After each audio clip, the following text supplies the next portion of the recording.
What news stories mattered most this week in the world of media and advertising? Today, we will try to answer that question in 20 minutes or less. I'm Ella Sagar, reporter at The Media Leader. And I'm Maria Yu, deputy editor at The Media Leader. So this week, we'll be covering topics related to the new UK government, Ofcom's ruling on BBC spin-off stations, Paramount Global's merger, and much more. So, welcome to the podcast, Maria. Hello. Just launching straight into our first story. In this week, big news is the general election results here in the UK, and the ensuing cabinet appointments and reactions have been a major talking point. So with this new Labour government, what do we need to know as media professionals, Maria? So Shadow Culture Secretary Thangam Debonair has actually lost her seat to the Greens, shock horror, and therefore we have a surprise appointment of Culture Secretary who turned out to be Lisa Nandy, who's the MP for Wigan. She's not had this portfolio before, despite having various remits in her shadow role. But she has already said in a speech to staff that the era of culture wars is over. And so changing this divisive narrative currently in society is going to be the mission of her department, which is an interesting thing to say. Mm-hmm. And the other person we need to know is Sir Chris Bryant, who is her junior minister, and he has shown himself in the past to be friendly to the ad industry. At the AA Lead event earlier this year, he talked about making a career in advertising and media available to everyone, along with support for liberal arts degrees. So that matches up with the overall Labour manifesto pledge of kind of widening access, which we talked about last week. He also talked about how artists and creators should be remunerated in the era of AI. So this is all going to be music to the industry's ears, of course. So Ella, how has it been received by the industry, these appointments? And what do our people in this industry think are the priorities for this new government? Yeah, I think it is obviously a complete shift in policies and, you know, even just as you were saying, you know, the Conservatives maybe were talking about, you know, you've got to do maths at A-levels, and now they're talking, Labour talking more about the liberal arts. So I talked to trade body heads, and their priorities included, you know, prioritising sustainable growth. A lot of what was coming up with them was they want stability, they want long-term planning, less short-term, like knee-jerk thinking. And self and co-regulation came up a lot, and investing in talent, like we were mentioning before, and widening access to this industry. I think it was really interesting that a lot of the trade bodies, obviously they welcomed the new government, but I do think that they seem to be trying to figure out, you know, they've had constructive discussions with them in shadow, but then what they can actually do in government will be a whole other story. So that's there's a few different things that people want, and then obviously the legislation that didn't quite go through the wash-up period. So whether that is for, you know, data protection regulation and other things and HFSS, high fat, sugar and salt regulation, a lot of trade bodies are clamouring for this new government to really pick those up from last year and make sure that advertisers and agencies have clarity on how they can work. Can they advertise on this space? Can they collect data from consumers in X, Y, Z way? So hopefully as things pick up, then we will get more answers to that and more stories in future, I'm sure. Indeed. Speaking of regulation, moving on to our next topic, Ofcom has blocked the early launch of a BBC Radio 2 pop nostalgia station on BBC Sounds. And separately, there's one Radio 1 Naughty service and a Radio 3 chill station. Well, they can go ahead with their launch on BBC Sounds. So Ella, you cover audio for us. What is Ofcom's reasoning behind that block on specifically the Radio 2 offering? I think it's interesting that then out of the three, that the Radio 2 one was the one that was flagged.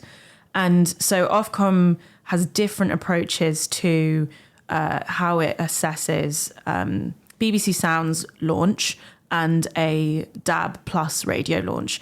It's quite important to distinguish that this is just delaying or blocking a BBC Sounds launch. So obviously it's a catch-up audio app. So Ofcom needs the BBC in this case for to assess whether there would be a material change that would have a significant adverse impact on fair and effective competition. And so obviously for the Radio 2 station, they found that that is the case. So they need to do a public interest test, aka figure out if consumers do actually want another station that provides like the pop nostalgia service to that audience. And I think when I was speaking to Boom Radio previously, and they're a startup that's aimed at a similar demographic to Radio 2, and I think that maybe it's to do with that there are other services that provide this kind of pop nostalgia. They speak to a similar audience. Do we really need another state like sort of offering? So that's the kind of reasoning, and there will be a public interest test following that. So apart from Ofcom's ruling, there's obviously been pushback from the commercial radio players as well. As you mentioned, there's Boom, and obviously there are other players. So tell me more about what the commercial people think about these spin-off stations from the BBC. Yeah, I think when it was first announced, I believe it was in around earlier this year, and it was perceived as the BBC trying to directly imitate what commercial radio has done really well. So whether that's, Absolute Radio and its decade stations or Global and its genre stations, there's been a lot of investment from the commercial audio market into spinning off different radio stations and brands. And so that was a big concern for them, and that it didn't really seem like it was in the BBC's public service broadcaster remit to kind of get in on that, what commercial radio has been doing so well for years and years. So in fact, the commercial radio industry is not very happy with the BBC on other fronts. Earlier this year, the Beeb also said they had planned to introduce advertising to podcasts when they listened on another platform other than sounds. So, for example, Spotify. So what is the commercial industry's view on that? I think this is a really interesting one, because I think with podcasting, it is something where maybe people are used to advertising. They might not just listen exclusively on BBC Sounds, they might listen on Apple Podcasts, on Spotify. And there are ads on BBC podcasts outside of the UK. So they do carry ads in international markets. But specifically in the UK, what the perception was, and what there was a study into this, was that the BBC coming in, rather than growing the pie, it would actually collapse the audio advertising market. And so that's a big concern. And the Radio Centre did research with competition analysis and debuted that at the Future of Audio event earlier this year about how this would actually affect the commercial radio industry. And I think in a previous coverage that our colleague Jack Benjamin did, a few people described the plans, which are just plans at the moment, it's not set, but the plans to commercialise podcasts as catastrophic, potentially, for the market. Oh dear. So indeed, the future of the BBC would definitely be top of that in tray for Lisa Nandy as she starts her new job. Yeah, so another thing to add to the list, and we're going to pivot into the next story now. So this week, Meta has claimed that it had never thought about news as a way to minimise misinformation or disinformation spreading on its platforms. And this was in an inquiry a Parliament inquiry in Australia about social media, and is in the context of the social media giant pushing back quite hard on legislation in Australia and Canada, which would make media companies, make them pay media companies for news. And that applied to Google as well. And so I think when we both saw this, Maria, we both had strong opinions on it as journalists. So it did describe news as substitutable as well in this inquiry. And so I just wondered what you made of that. What was your initial reaction? Well, it's very hard not to take it personally when you're a journalist reading that. I guess in Meta's ideal world, everything will be shaped by its own platforms with no input from anybody. And as a society, I think we really need to be thinking about whether we can accept that users will simply get the news from other users rather than via quality journalism. This is work that, from quality journalism, this is work that has been double-checked by people who know what they're doing, or by and large know what they're doing. I also find it slightly jarring that Meta and other social platforms, they talk a good game during the election period, for example, in terms of them being a service that can provide factual election-related information. But then for them to not support news organizations who literally do that. Mm-hmm. So, I find that very uncomfortable. So, Ella, has there been any official response from any industry bodies about this? So I was speaking to the managing director of the AOP, which is the Association of Online Publishers, Richard Reeves, and also Sajida Murali, who is the CEO of the Professional Publishers Association. And as you would expect, they strongly rebuffed these claims. And Richard did say that the decision for Meta not to support news was, quote, grotesquely irresponsible. And Sajida also added that while social media platforms can provide a space for dialogue with safeguards in place, which is something that Meta pointed to as they use third-party fact-checking companies and such, that this cannot be equated to the expertise and authority of specialist media, which delivers trusted and properly researched content. And so it is quite a difficult thing to read about when so many publishers will be very, very affected by a news ban, which Meta has instituted on its platforms in Canada, for example. That would completely decimate most publishers' revenues. And Sajida and Richard did say that undoubtedly news from reputable sources would help address misinformation and disinformation spreading, and that news is not and should never be substitutable on Meta's platforms. In the article, which was originally in The Guardian, with that analysis, it said that it had found that where news had been banned, most of the stuff that had replaced it was either misleading viral content or memes. I don't think that's really a fair substitution. I don't know what you think, Maria. Yeah, who needs real news when you've just got memes, guys? I'm going to pivot into our last main story for this week, which is that Paramount Global has reached a definitive agreement with Skydance Media to merge the two companies. This has been quite the saga. You put together a timeline of key developments for the media leader. Mm-hmm. So tell us, what's been going on most recently?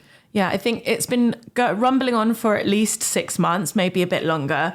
And I think what's interesting is that Skydance Media were kind of on the scene very early on, and then they were in an exclusive talks. But most recently, those talks had fallen through. And there were other players like Sony and Apollo, which is a private equity company, as well as independent players that were coming onto the scene and kind of circling and starting discussions. Warner Brothers Discovery was in discussions with them in January this year. So most recently, so this came as quite a surprise that Skydance had come back and reached this agreement. And I think part of the reason why is that other players like Sony and Apollo had mooted splitting and auctioning off Paramount's assets. So, the CBS and all of that, all of these different linear channels and Paramount Plus, and kind of, taking it in parts. And so maybe that then made Paramount reconsider the Skydance offer. So they're forming New Paramount now. That's the name they've gone with. And so what do we think is the significance of this? Do you think this is a sign of more consolidation to come in the industry? I think it definitely would seem that way. And Ian Whitaker, an analyst, previously has said that we should expect more M&A this year, whether that's in like media owner side or agencies. But there seems to be a bit more movement, and the economic outlook's a bit more positive. So, but I think streaming is being shown to be an increasingly difficult place to make revenues, and it's so competitive now. So that is something I think we should look out for in the next half of the year. Indeed. So there are actually still rumors that Paramount Plus, so that's the Paramount streaming service, could end up in some kind of joint venture with another player as the streaming market gets a bit busier.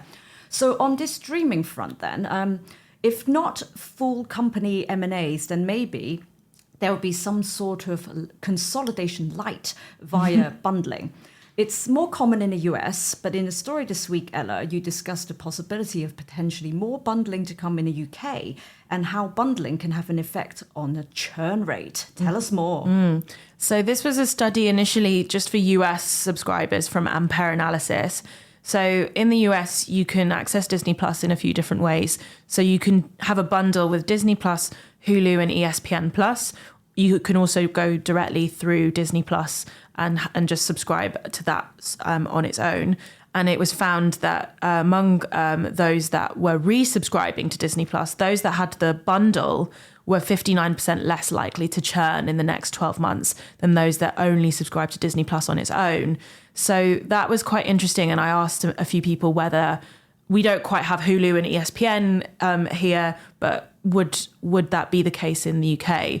And so a lot of people that I spoke to did say we are seeing this kind of this age of bundling, but there's also what was noted in the US study was a toggle behavior where people cancel and resubscribe.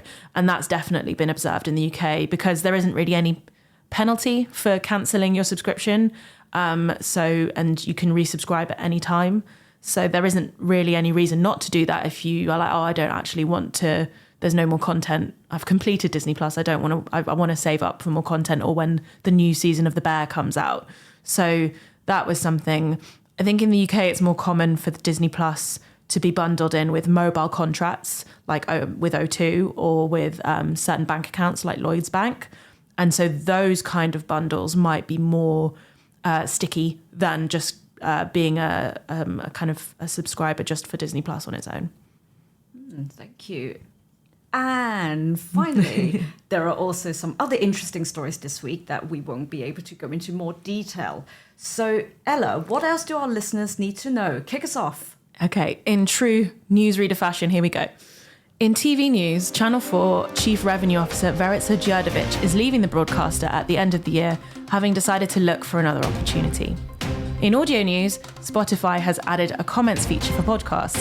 Users will be able to comment on any episode page, and creators will be able to like and respond to them while also having control over which comments appear on their page. In cinema news, the UK and Ireland June box office is up 7% to 71.4 million, and Inside Out 2 is on track to become one of the most successful animated films at the box office of all time. In publishing news, Christian Broughton, the Independent CEO, told the media leader's Jack Benjamin in an exclusive interview that the publisher has been having more than half a dozen serious conversations with global publishers after agreeing a partnership with BuzzFeed. And in industry news, according to the latest IPA TouchPoints data, 38% of Brits say they are not coping on their current income, which is quite a sobering thought for brands and how they market to their consumers to end on, I think, Maria. Thank you very much, Ella. And that is all we have time for. Until next time, thank you so much for joining us.